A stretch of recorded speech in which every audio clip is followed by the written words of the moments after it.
एक बड़ा guest panel है। सबसे पहले परिचय करवा दूं, हमारे साथ राजू अयंगर जी हैं, प्रवक्ता हैं बीजेपी के। राजू जी, बहुत स्वागत आपका। हमारे साथ शान खान जी हैं, नेता हैं कांग्रेस के। शान जी, बहुत स्वागत आपका। हमारे साथ डॉक्टर विपुल सुनील जी हैं, राजनीतिक विश्लेषक हैं। विपुल जी, बहुत स्वागत आपका। हमारे साथ रास बिहारी जी हैं, वरिष्ठ पत्रकार हैं। रास बिहारी जी, बहुत स्वागत आपका। और हमारे साथ एडवोकेट शोएब सिद्दीकी जी हैं, मुस्लिम स्कॉलर हैं। शोएब जी, बहुत स्वागत आपका भी न्यूज़ इंडिया पर। और सबसे पहले शोएब सिद्दीकी जी, आप ही से पहली प्रतिक्रिया चाहेंगे। यूसीसी को लेकर के अचानक से इतना विरोध क्यों होने लगता है? यूनिफॉर्म सिविल कोड से दिक्कतें क्या होने लगती हैं? यहाँ पर मामला जो निकल के सामने आ रहा है, यूसीसी का मामला जो है, अगर आप देखें सर, तो इसमें दिक्कतों का सामना बहुत आ जाएगा। क्योंकि देखिए, कानून की अगर बात होती है तो जो जनरल कानून है वो सबके लिए बराबर होते हैं। क्योंकि मुस्लिम समुदाय का मामला जो होता है वो कुरान और शरीयत से चलता है। जैसे कि मिसाल के तौर से आप देख लीजिए, जैसे कि तलाक वाली बात आती है, तो तलाक पे जो मामले हुए थे, ट्रिपल तलाक पे, वो हमने माना था।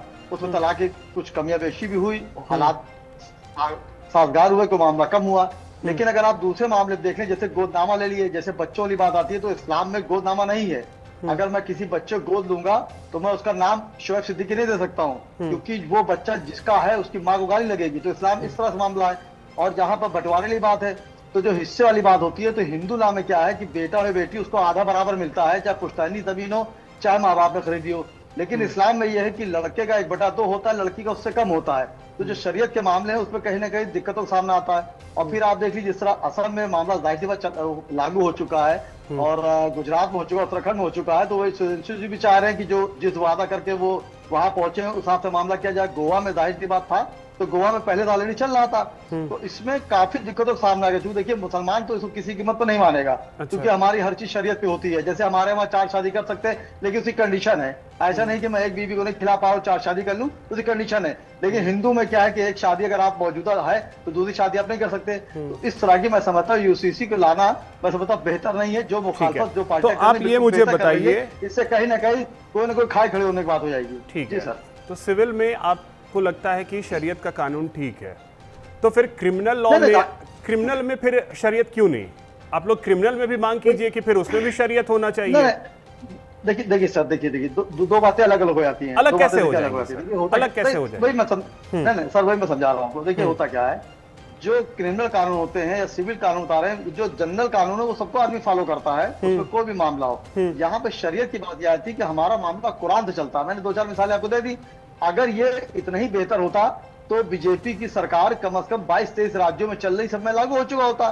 तो आप बिहार में देख लिए, 20 साल तक जो है नीतीश साहब रहे, अब भाजपा सरकार वहां पे आ गई। इस तक नहीं, शोएब जी, एक शुरुआत तो हुई है, कम से कम एक शुरुआत तो हुई है। देखिए, एक देश में अगर एक कानून नहीं होगा तो क्या अलग अलग कानून हो फिर सबके लिए? फिर सबके अपने अपने धार्मिक, ईसाइयों के अपने धार्मिक कानून हो जाए, हिंदुओं के अपने धार्मिक कानून हो जाए, सिखों के अपने धार्मिक कानून, सबके अपने धार्मिक कानून हो जाए। देखिए सर, आर्टिकल 44 में जो है उसमें ये कहा गया है राज्यों से कि आप यूसीसी को लागू करिए। बिल्कुल लागू करिए, जबरदस्ती ना करिए, जुल्म मत करिए, ये कहा गया है। जुल्म मत करिए कि जबरदस्ती आप उसको। उत्तराखंड में कहां जुल्म हुआ? सर एक सेकंड, अरे सर आप भी जान ले कितना जुल्म हुआ, नहीं हुआ मैं भी जान रहा हूँ, आप भी जान रहे। नहीं, मैं जानना चाहूंगा, क्योंकि हमारे पास ऐसे कोई आंकड़े नहीं है। देखिए सर, जब से ना कोई सरकारी आंकड़े हैं ऐसे। वहां पे देखिए, जब से बंगाल में सरकार बदली है, एक समुदाय टारगेट पे है, किस तरह परेशान किया जा रहा है बताइए। वहां पे बड़े बड़े विधायकों को मार के नंगा कर रोड पर घुमाया जा रहा है। चाहिए आप यूसीसी को पॉलिटिकल चीज में क्यों फिर ला रहे हैं? देखिए, ये पॉलिटिकल चीज है, वो पॉलिटिकल चीज है। और उसमें किसको टारगेट किया गया है? किसको टारगेट किया गया है? देखिए सर, यूसीसी भी पॉलिटिकल ही मामला है, पॉलिटिकल ही मामला है। पॉलिटिकल मामला क्यों रहेगा सर? अभी आपने धार्मिक बोला, अब पॉलिटिकल बोल रहे हैं। नहीं, वो चीजें बता रहे हैं। आपने कहा पॉलिटिकल, इसे पॉलिटिक्स चली गई है। मैं ये कह रहा हूँ कि जिस तरह के मामले मंदरेआम पर आ रहे हैं, जिस तरह का आप इसको जोर दे रहे हैं, आप किसी के मजहब को जीने का अधिकार छोड़ देंगे। जब मुल्क आजाद हुआ तो संविधान में था, मतलब यूसीसी लागू हो जाएगा तो जीने का अधिकार छिन जाएगा। अब आप देखिए, मुहर्रम का जुलूस निकल रहा है, तो आप ना निकले, दूसरे ना से निकले। हिंदू भाई का अपना हिसाब अलग निकलता है, ईसाइयों का अपने साथ अलग निकलता है, मुसलमान का अपने साथ अलग निकलता है। वो चीज आप कैसे कर? अरे सर, तो किसको जुलूस निकालने में कहां दिक्कत आ रही है? जुलूस की तस्वीरें लगातार आ रही है। नहीं, वो आदमी मैं मिसाल दे रहा हूँ। अब जुलूस निकालने में वो गाड़ी लटका करके बम फोड़ा गया, गाड़ी लटका करके बम फोड़ा गया मध्य प्रदेश में, वो सही था? नहीं, वो गलत है। बस फिर आजादी का मतलब ये थोड़ा ही हो गया कि आप जो चाहे वो करना शुरू कर दें। नहीं, आजादी का मतलब वो नहीं होता है।